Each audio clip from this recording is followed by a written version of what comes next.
मैं राहुल सिंह आप लोग का स्वागत करता हूँ। आज मैंने चूज किया हूँ वायुमंडल चैप्टर। देखेंगे गौर से इस चैप्टर को। जब आप लोग समझेंगे देखेंगे उसके बाद पता चलेगा कि हाँ वायुमंडल में क्या है क्या नहीं है, ये सब आप लोग को देखने के लिए मिलेगा। और इससे क्वेश्चन भी बनते हैं, अधिक से क्वेश्चन बनते हैं, गहरे से क्वेश्चन बनते हैं जो हम लोग के चारों तरफ होते हुए भी हम लोग जान नहीं पाते हैं, तो उसी को एक नज़र देखते हैं। ठीक है, वायुमंडल अब किसको कहते हैं? तो वायुमंडल उसी को कहते हैं जो पृथ्वी के चारों ओर फैला हुआ है, जो आप लोग देख नहीं पाते हैं, हम लोग देख नहीं पाते हैं। उसी फैले हुए आवरण को क्या कहते हैं? वायुमंडल कहते हैं। इसको 5 भागों में बांटा गया है, जैसा कि हम बता रहे हैं। एक क्षोभ मंडल हुआ, दूसरा समताप मंडल, तीसरा मध्य मंडल, चौथा आयन मंडल, पांचवा वायुमंडल। ठीक है, अब इसी को पहले हम इस स्ट्रक्चर को समझते हैं, उसके बाद में एक एक तोड़कर हम बताते हैं आप लोग को। जैसा कि देखते हैं कि पहले क्षोभ मंडल हुआ, दूसरा समताप मंडल, तीसरा मध्य मंडल, चौथा आयन मंडल, पांचवा वायुमंडल। नीचे समझते हैं क्या होता है कि इस साइड का आपका 8 किलोमीटर का डिस्टेंस रहता है जिससे क्षोभ मंडल बोला जाता है, और इधर 18 किलोमीटर का डिस्टेंस रहता है जिसको हम लोग क्षोभ मंडल बोलते हैं। ठीक है, इसमें निगेटिव टेम्परेचर भी रहता है, जिसमें जानते हैं कि बर्फ जो है, कहीं पर बर्फ है कहीं पर ज्यादा गर्मी है, तो 13 डिग्री सेल्सियस तक इधर तापमान रहता है। ठीक है, और इसके जैसे जैसे ऊपर बढ़ते जाता है तो इसका टेम्परेचर क्या होता है? घटते जाता है। क्षोभ मंडल में टेम्परेचर ऊंचाई के साथ साथ घटते जाता है और इसके अंतिम छोर पर जाते हुए 80 डिग्री सेल्सियस तापमान हो जाता है। ठीक है, अब इसको क्षोभ मंडल को जो है पृथ्वी से जो टच कराता है, सबसे फर्स्ट जो क्षोभ मंडल की सीमा होती है उसको क्या बोलते हैं? जो क्षोभ मंडल और समताप मंडल को मिलाती है उसको बोलते हैं क्षोभ सीमा। ये क्वेश्चन बहुत बार पूछा गया है, सीजीएल में पूछा जाता है कि हाँ समताप मंडल और क्षोभ मंडल को मिलाने वाली रेखा को क्या, या मिलाने वाली परत को क्या कहते हैं? तो क्या कहते हैं? क्षोभ सीमा बोलते हैं। ठीक है, अब क्षोभ सीमा के जस्ट बाद यानी जस्ट ऊपर में जो आता है वो समताप मंडल आता है। कौन सा मंडल आता है? समताप मंडल। एक एक जानते चलते हैं। ठीक है, क्षोभ मंडल के बारे में जानते हैं। क्षोभ मंडल बोलते हैं वायुमंडल का वह परत, वायुमंडल का वह परत जो पृथ्वी से सटा हुआ है, वायुमंडल का वह परत जो पृथ्वी से, वायुमंडल का वह परत जो पृथ्वी से लिख देते हैं, जो पृथ्वी से सटा हुआ है उसी को हम लोग क्षोभ मंडल बोलते हैं। ठीक है, दूसरी बात, ऊंचाई के साथ साथ लिखा हुआ भी है, ऊंचाई के साथ साथ तापमान क्या होता है? घटते जाता है। जैसे जैसे हम ऊपर जाएंगे तो तापमान घटते हुए जाएगा और इसके अंतिम छोर पर जाकर के मेरा 80 डिग्री सेल्सियस होता है, -80 डिग्री सेल्सियस हो जाता है। जैसा कि हम यहाँ पर बता चुके हैं आप लोग को कि -80 डिग्री सेल्सियस हो जाता है। आगे, सभी प्रकार की जलवायु युक्त या मौसमी घटनाएं जो होती है क्षोभ मंडल में होती है, जैसे कि बादल का गरजना, बादल का बनना, बारिश का होना, ये सब घटनाएं जो होती है क्षोभ मंडल के अंदर ही होती है। ये ऊपर में नहीं होती है, ये क्षोभ मंडल के अंदर ही होती है। जैसे कि हम लोग जानते भी हैं कि H2O जो पानी का रासायनिक नाम होता है, जल का रासायनिक नाम होता है, तो उसमें देखते हैं कि ऑक्सीजन का मिश्रित होता है। और हम लोग जानते भी है कि जैसे जैसे ऊपर जाते हैं ऑक्सीजन धीरे धीरे कमने लगता है, तो ऑक्सीजन तो मिलेगा ही नहीं, तो क्या वहां पर पानी का उत्पत्ति हो पाएगा? नहीं हो पाएगा। यही कारण है कि इतने जो है किलोमीटर उसके अंदर ही ये सभी घटनाएं होती है, जैसे कि क्षोभ मंडल में बादल का गरजना, बादल बनना, बारिश का होना, ये सभी घटनाएं भी क्षोभ मंडल में ही होती है। उसके बाद आते हैं समताप मंडल। समताप मंडल से पहले जो एक क्वेश्चन बताए हैं कि जो समताप मंडल और क्षोभ मंडल को मिलाने वाली जो रेखा होती है उसी को बोलते हैं क्षोभ सीमा। ये क्वेश्चन आया हुआ भी है सीजीएल में, जैसा कि बताया आपको। इसके बाद जो आती है वो समताप मंडल। इसकी ऊंचाई जो होती है, समताप मंडल की ऊंचाई जो होती है 35 किलोमीटर होती है। ठीक है, और इसी के जस्ट ऊपर जो होता है एक ओजोन परत पाई जाती है। जैसा कि हम लोग ओजोन परत के बारे में बहुत सी बातें जानते हैं कि ओजोन परत जो है सूर्य से निकलने वाली पराबैंगनी किरणों को अवशोषित करती है और जो पृथ्वी गर्म होता है उसे गर्म होने से रोकती है। और से बहुत इसके कारण है कि अगर डायरेक्ट अगर किसी व्यक्ति के ऊपर जो पराबैंगनी किरण है अगर वो पड़ता है तो शरीर को जलाता तो नहीं है, लेकिन जलने से ज्यादा काम कर जाता है, क्योंकि शरीर में कैंसर रोग उत्पन्न करता है।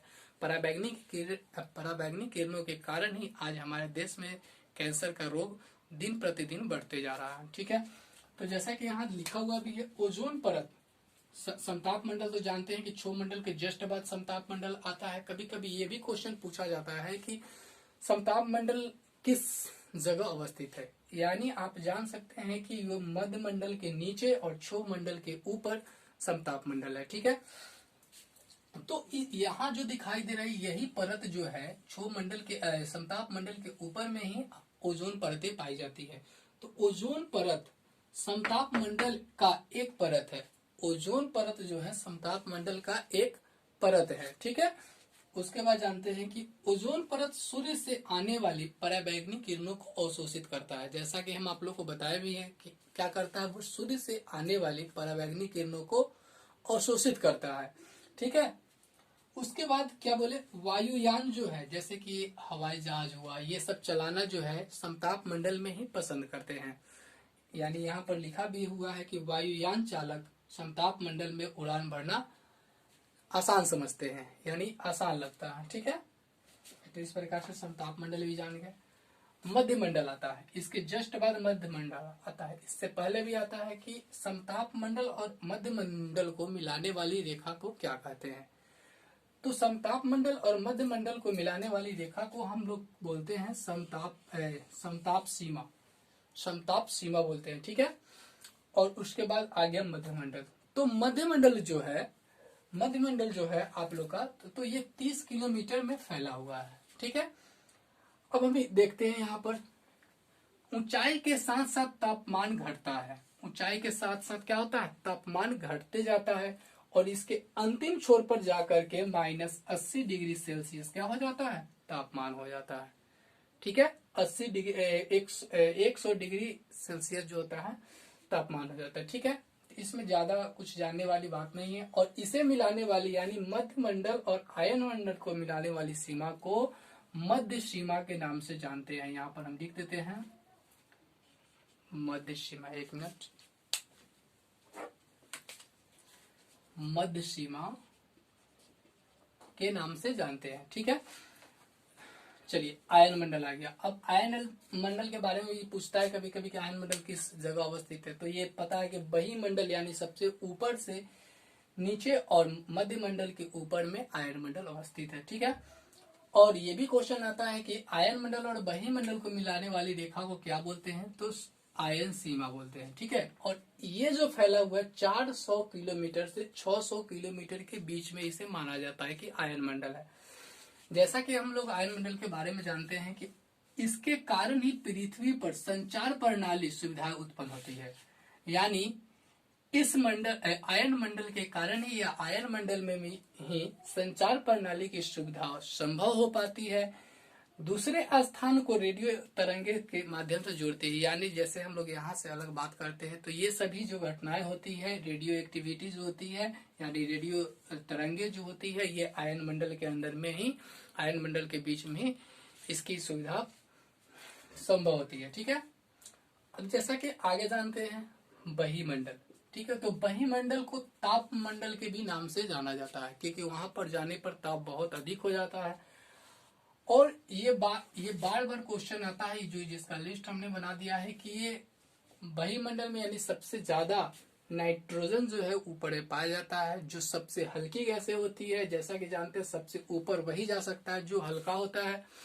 और सबसे भारी क्या होता है, CO2 जो कार्बन ऑक्सीजन जो है, जो यहाँ रहता है जहां हम लोग अभी है, तो ऑक्सीजन जो है,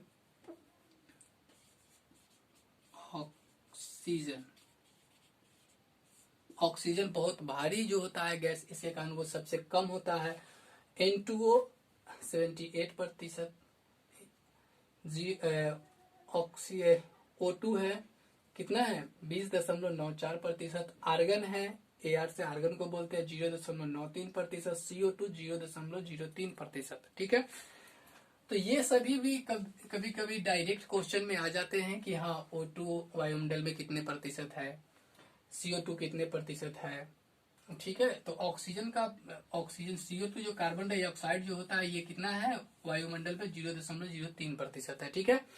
और ऑक्सीजन जो है 20.94% है और आर्गन 0.93% है, ठीक है। तो ऑक्सीजन जो होता है वो हम लोग जहाँ है ऑक्सीजन जो हम लोग लेते हैं और कार्बन डाइऑक्साइड जो छोड़ते हैं, तो कार्बन डाइऑक्साइड की मात्रा 0.3% जो होता है वायुमंडल में, और इसकी सीमा तय नहीं हो चुकी है कि ये 1000 किलोमीटर है या लाख किलोमीटर है या 10,000 किलोमीटर है। इसकी सीमा तय नहीं की गई, निर्धारित नहीं की गई। इस कारण इसके बारे में पूरी निश्चित दूरी तय नहीं कर पाई गई है, ठीक है।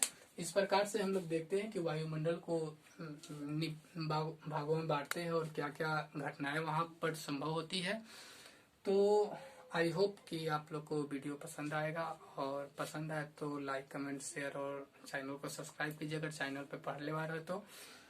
Thank you this video.